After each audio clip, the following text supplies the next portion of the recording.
Hai gorgeous, welcome to my place. Terima kasih sudah mengklik video ini.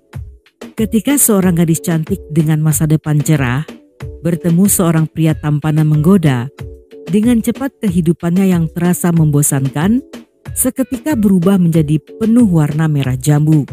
Walaupun cinta terkadang menyakitkan, tetapi lebih sakit jika cinta harus terbagi di antara tiga orang secara bersamaan. Mungkin terdengar klise, tetapi tidak dalam kasus ini yang dijamin bikin mulut dan jari bergetar untuk buru-buru ninggalin jejak di kolom komentar. Nggak pakai lama, watch.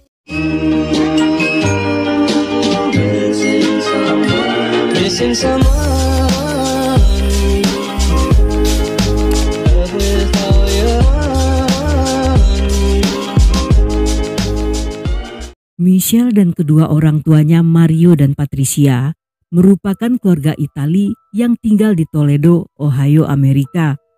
Mario yang memiliki darah asli Itali menurunkan fitur wajah yang bagus untuk sang putri. Sewaktu kecil Michelle pernah mengalami gangguan bicara dan berhasil sembuh. Gadis manis ini tumbuh menjadi sosok yang baik, ramah, peka dengan lingkungan, serta suka membantu orang lain. Dia juga pintar dan humoris, sehingga mudah berteman dengan siapa saja. Karena gangguan bicara yang pernah dialaminya, Michelle bercita-cita menjadi terapis bicara agar bisa membantu anak-anak yang mengalami hal sama. Dia pun kuliah di Bowling Green State University dengan jurusan terapis bicara. Sekitar tahun 1997, tidak jauh dari lokasi kampus, terdapat toko roti yang baru saja dibuka. Toko itu populer di kalangan mahasiswa sehingga membuat Michelle penasaran dan ikut mendatanginya. Di sana dia bertemu pria tampan sekaligus pemilik toko bernama Dennis Salerno. Awalnya Michelle bermaksud untuk melihat-lihat saja, namun Dennis mengajaknya berkenalan dan pembicaraan mereka berujung pada ajakan kencan yang dengan malu-malu Michelle setuju untuk makan malam bersama. Michelle suka dengan hal-hal yang berbau Itali dan dia juga tertarik pada Dennis karena pria itu ternyata juga keturunan Itali. Sejak kencan pertama, mereka menemukan banyak kesamaan hobi sehingga hubungan tersebut berkembang cepat. Mereka sama-sama pecinta binatang, film, musik, dan kebetulan Michelle juga memiliki banyak koleksi film dan piringan hitam.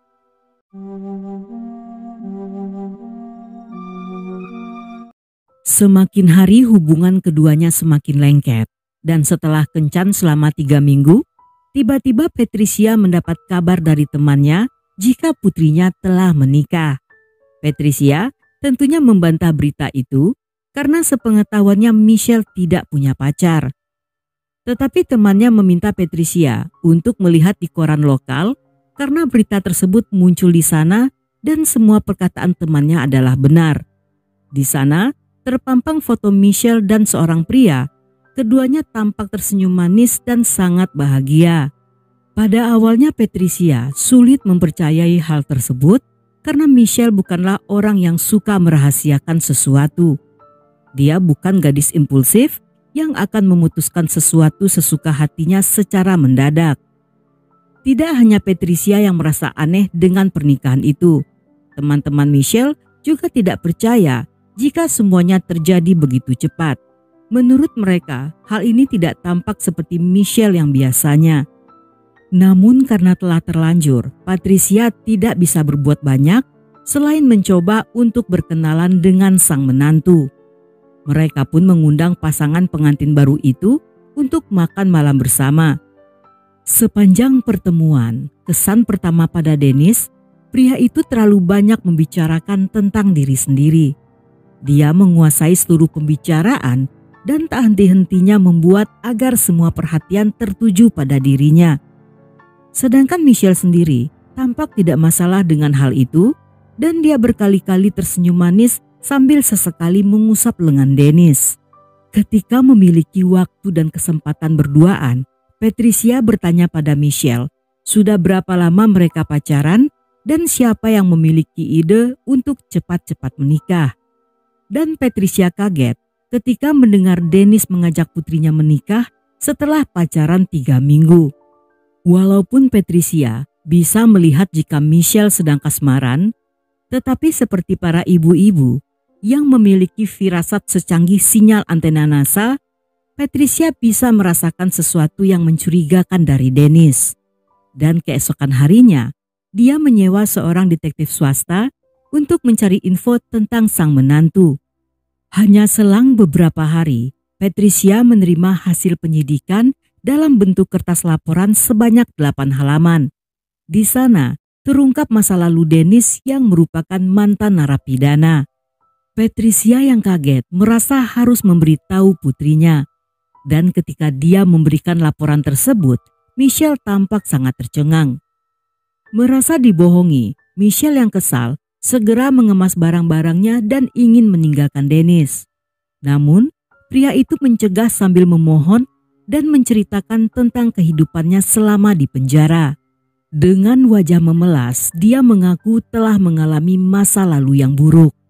Selama berada di sana, Dennis telah diperkaos oleh teman satu selnya bernama Larry yang merupakan narapidana kasus pemerkosaan.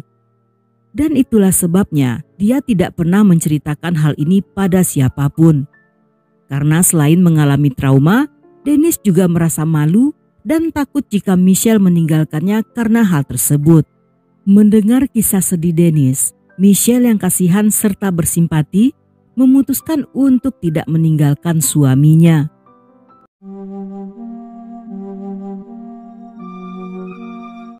Setelah kejadian tersebut, hidup mereka kembali normal.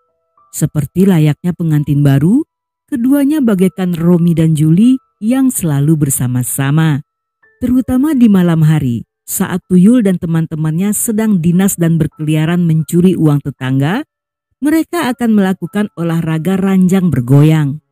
Tetapi kebahagiaan dan manisnya madu menjadi terganggu. Karena tidak lama setelahnya, rumah dan toko seringkali menerima telepon yang saat diangkat tidak ada jawaban. Si penelpon hanya diam membisu sehingga membuat Michelle sangat kesal. Namun yang mencurigakan, setiap kali telepon tersebut berdering, Dennis tiba-tiba menghilang entah kemana. Ketika Dennis pulang, Michelle melaporkan tentang telepon iseng tersebut. Tetapi dia menjawab dengan dingin dan melarang Michelle menjawab semua telepon masuk. Karena menurutnya kemungkinan telepon tersebut berasal dari pemasok restoran yang ingin menagih hutang. Hari-hari berikutnya, Dennis lagi-lagi tidak pulang selama beberapa hari tanpa memberi kabar. Michelle mulai khawatir dan mencoba menghubungi Dennis tetapi tidak ada jawaban.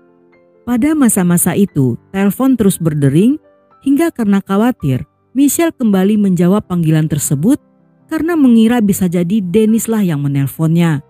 Ketika pria yang menelponnya mengaku sebagai Larry yang ingin bicara pada Dennis, Michelle sangat kaget karena Larry adalah orang yang memperkaos Dennis saat di penjara. Saat Dennis pulang, Michelle memberitahu tentang panggilan itu dan lagi-lagi dengan reaksi dingin, Dennis memintanya untuk jangan pernah menjawab telepon. Michelle yang saat itu sedang berada di akhir masa kuliah, pada Mei 1999 mendapatkan tawaran untuk melanjutkan program S2 di Universitas Michigan. Namun saat dia memberitahu Dennis, pria itu tampak tidak senang. Menurutnya jika Michelle pergi, bagaimana dengan nasib toko roti mereka? Melihat reaksi suaminya, Michelle sangat kecewa karena pria itu tidak mendukung karirnya. Dan kekecewaannya semakin menjadi ketika di sore harinya, dia menemukan sebuah surat yang ditulis Larry untuk Dennis. Di sana Larry menyatakan perasaan rindu yang walaupun mereka baru saja bertemu minggu lalu, tetapi dia masih sangat kangen dan segera ingin bertukar jigong dengan Dennis. Dan saat itulah Michelle menyadari jika Dennis berbohong tentang teman satu selnya. Hubungan keduanya bukanlah pelaku dan korban, melainkan sepasang kekasih yang suka main anggar.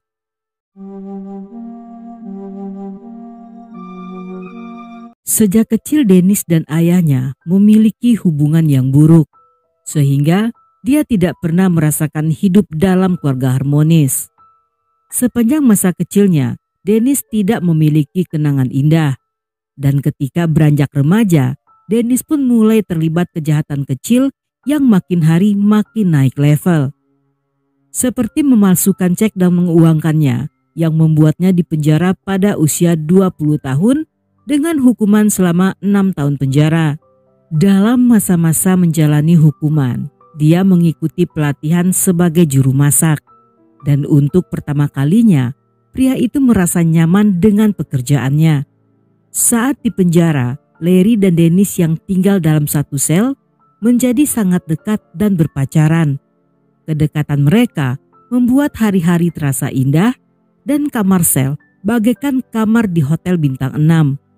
Ketika keduanya bebas bersyarat pada September 97, mereka masih sering bertemu. Selama dalam masa bebas bersyarat, sesama narapidana dilarang untuk bertemu karena dikhawatirkan mereka akan kembali melakukan kejahatan jika berkumpul bersama-sama. Agar selalu bisa bersama, Larry dan Dennis pun bertemu secara diam-diam. Mereka tidak hanya melakukan ritual happy ending dan tukar jigong, tetapi juga melakukan kejahatan kecil-kecilan.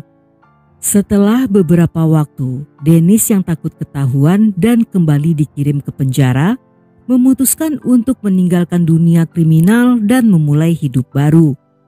Bermodalkan uang dari neneknya, dia membuka toko roti hingga akhirnya bertemu Michelle.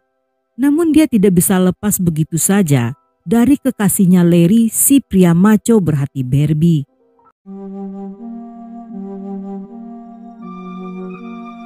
Muak dengan kebohongan sang suami, Michelle pun pindah sendirian ke Michigan. Tetapi Dennis mencoba mencegahnya dengan menjelek-jelekan Larry. Tetapi kali ini Michelle tidak peduli dan berharap mungkin saja dengan terpisah jauh, secara perlahan-lahan dia akan bisa move on. Setelah kepergian istrinya, Dennis menjadi sangat galau. Dia memutuskan Larry dan menyusul sang istri ke Michigan. Namun Larry yang tidak terima diputuskan, secara halus mengancam Dennis dan memintanya untuk berhati-hati. Hingga di sore harinya, tiba-tiba toko Dennis terbakar habis tanpa sisa. Menurut polisi, seseorang dengan sengaja membakarnya atas dasar kebencian atau balas dendam. Dia telah menduga siapa pelakunya, tetapi karena tidak ingin memperpanjang masalah dan takut rahasianya akan terbongkar, Dennis pun memilih untuk diam. Walaupun dihantui oleh ancaman Larry, pada Oktober 99, Dennis menyusul Michelle yang awalnya menolak kedatangan pria itu. Namun dengan wajah memelas, dia membujuknya dengan janji-janji manis yang meluluhkan hati para wanita. Dan Michelle yang masih punya perasaan cinta kembali menerima kehadiran pria itu. Sejak kembali bersama, Michelle mulai menerima surat anonim yang bertuliskan, "Aku sedang mengawasi melalui jendela kamarmu. Aku bisa melihatmu sedang memakai pakaian dalam." Dan tanpa diberitahu, Michelle telah menduga jika surat tersebut berasal dari Larry. Larry yang cemburu pada Michelle berusaha untuk mengganggu kehidupannya. Dia bahkan dengan sengaja memposting nomor telepon rumah Michelle di sebuah chatroom internet dan mengatakan jika wanita itu bekerja sebagai wanita penghibur. Akibatnya Michelle sering mendapat panggilan telepon dari para hidung belang yang mencari kehangatan dari selimut hidup. Hal ini membuat Michelle gelisah dan sangat terganggu. Tetapi dia tidak pernah menceritakannya pada siapapun. Teman-temannya menyadari jika ada sesuatu yang aneh pada Michelle, namun saat mereka akan bertanya, Michelle selalu berusaha untuk menghindar. Pada satu waktu, Michelle berpapasan dengan salah seorang temannya bernama Anastasia. Sebelum Michelle sempat menghindar, Anastasia melihat luka lebam di pergelangan tangan Michelle. Walaupun orang-orang terdekat Michelle tahu jika wanita itu sering mendapat KDRT dari Dennis, tetapi mereka tidak bisa memaksanya untuk melapor pada polisi. Saat itu Anastasia mengingatkan Michelle untuk meninggalkan Dennis dan meminta menghubunginya jika membutuhkan bantuan. Namun Dennis tiba-tiba muncul menjemput Michelle dan mengajaknya segera pergi dari sana. Sejak Dennis kembali bersama Michelle, pria posesif itu selalu menempel pada istrinya sehingga Michelle tidak punya kesempatan untuk bergaul dengan teman-temannya. Ketika Michelle sudah tidak tahan lagi dengan KDRT serta teror dari Larry, pada akhir Juni tahun 2000, dia memutuskan untuk bercerai dan mengusir Dennis dari apartemennya. Sesaat setelah kepergian Dennis, dia segera mengganti kunci apartemen dan mengajukan surat perintah perlindungan. Yang hal ini akan membuat Dennis dipenjara jika masih berusaha kembali untuk mendekati Michelle. Saat itu Michelle berencana akan mengajukan surat tersebut ke pengadilan pada tanggal 4 Juli. Dan di hari yang sama setelah kembali dari pengadilan, dia akan berangkat menemui ibunya untuk liburan di pondok keluarga mereka yang berada di Indiana. Namun hingga malam ketika Michelle masih belum muncul dan Patricia telah menelponnya berkali-kali tetapi tidak ada jawaban, dia mulai khawatir dan menghubungi polisi untuk melaporkan Michelle sebagai orang hilang.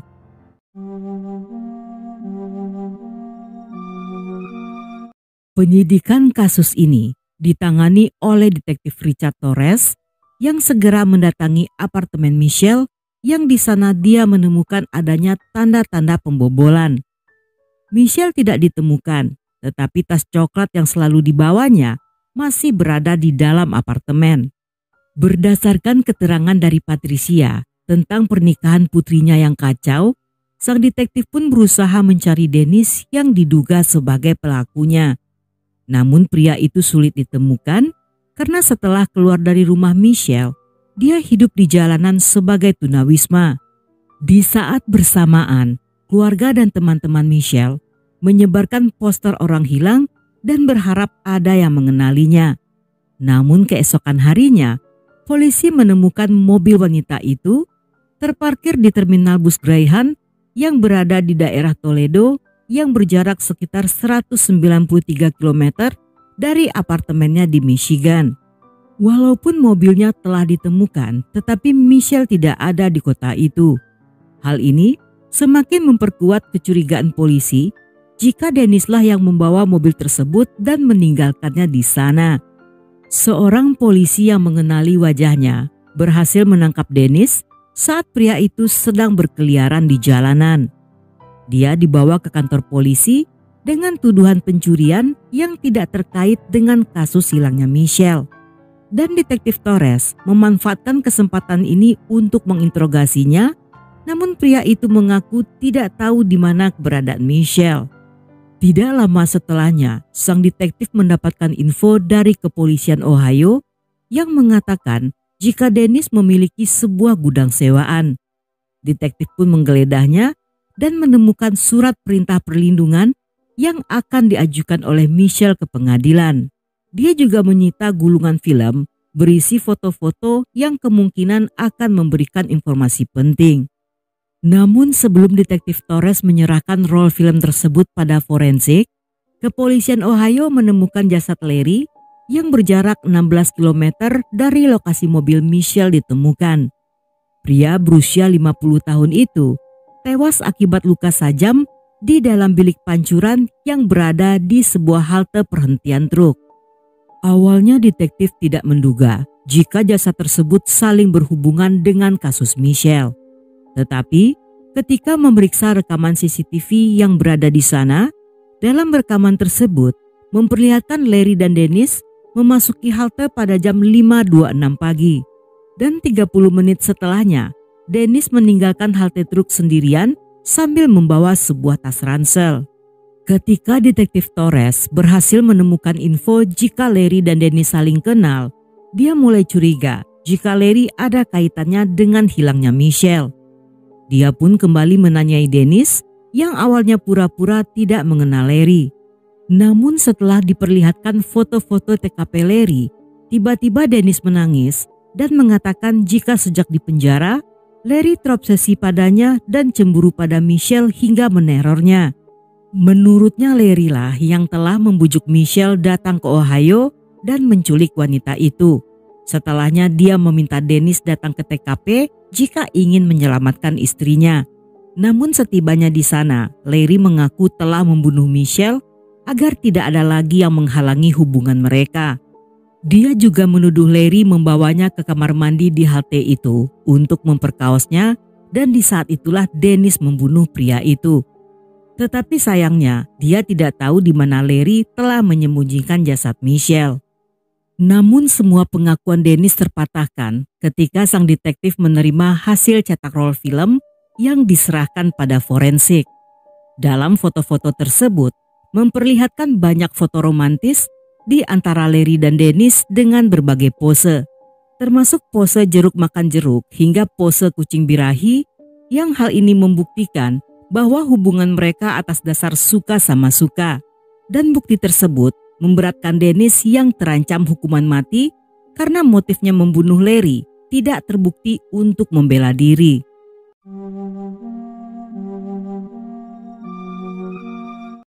Kepolisian Ohio telah melakukan pencarian melalui udara serta menurunkan tim penyelam di sebuah kolam di dekat area Monroe setelah mendapat info dari Dennis yang menduga jika kemungkinan Michelle dibuang di sana. Tetapi setelah melakukan pencarian selama seminggu, polisi tidak menemukan apa-apa. Hingga selama setahun, Michelle masih belum ditemukan. Dan Dennis yang masih bertahan tidak mau membocorkan informasi di mana Larry menyimpan jasad Michelle. Patricia dan Mario bahkan telah pasrah jika Michelle selamanya tidak akan lagi ditemukan. Ketika hari persidangan atas kasus Larry telah dekat, Detektif Torres mengajukan kesepakatan agar Dennis terhindar dari hukuman mati dengan memberitahu lokasi Michelle agar keluarganya bisa memakamkan sang putri dengan layak. Dan pada 20 April 2001, Dennis membawa polisi ke tempat pembuangan sampah konstruksi di daerah Bowling Green, yang di sanalah Michelle terkubur di bawah tumpukan sampah yang menggunung. Hasil otopsi menunjukkan kemungkinan besar Michelle meninggal karena dicekik. Walaupun Dennis terus menuduh Larry sebagai pelakunya, tetapi Detektif Torres ingin membuktikan tuduhan tersebut dengan memeriksa sepatu yang ditemukan di mobil Dennis. Saat ditemukan, sepatu itu dalam kondisi berlumpur yang setelah diperiksa, lumpur itu cocok dengan tanah yang ada di sekitar jasad Michelle terkubur. Dengan adanya temuan ini, Dennis pun didakwa atas pembunuhan ganda.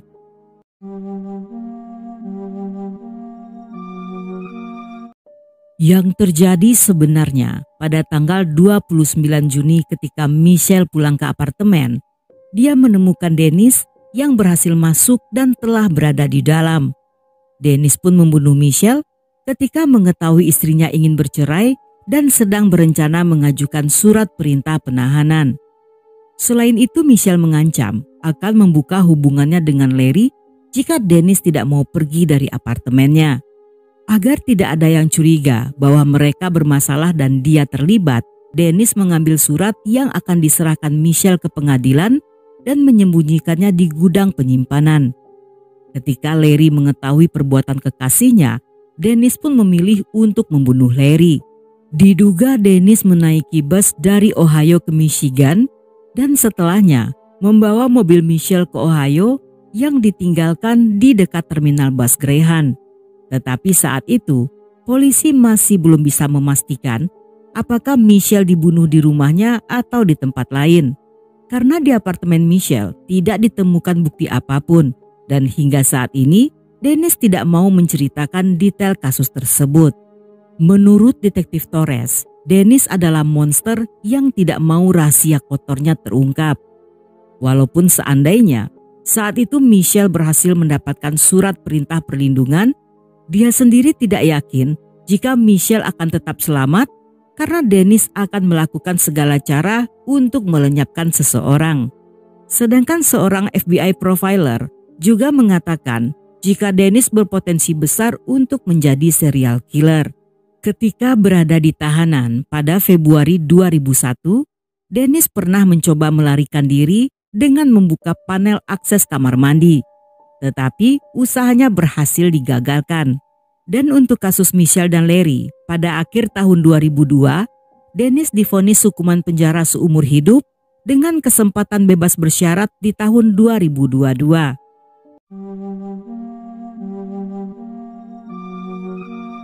Pada tahun 2020 di saat awal-awal pandemi, Dennis yang telah berusia 50 tahun adalah tahanan pertama di penjara Marion yang diduga terinfeksi penyakit tersebut. Hal ini diketahui setelah dia tidak bisa merasakan cabai rawit di dalam minuman yang dibuatnya untuk meningkatkan kekebalan imun. Sedangkan penjara Marion sendiri disebut-sebut sebagai hotspot penyakit pandemi nomor 1 di Amerika. Dennis sendiri diketahui terdaftar sebagai salah satu tahanan yang menerima fasilitas surat menyurat atau sahabat pena dengan orang-orang dari luar penjara. Yang tentunya pasti saja dia mencari sahabat pena dari kaum wanita. Dan kalau ada yang berminat, silakan cari sendiri ke website penjara Marion. Siapa tahu ada yang mau silaturahmi. Dan sampai di sini dulu cerita kita kali ini. Semoga kalian suka dengan ceritanya. Buat yang masih betah hingga akhir, thank you, love you, have a nice day, and then see ya.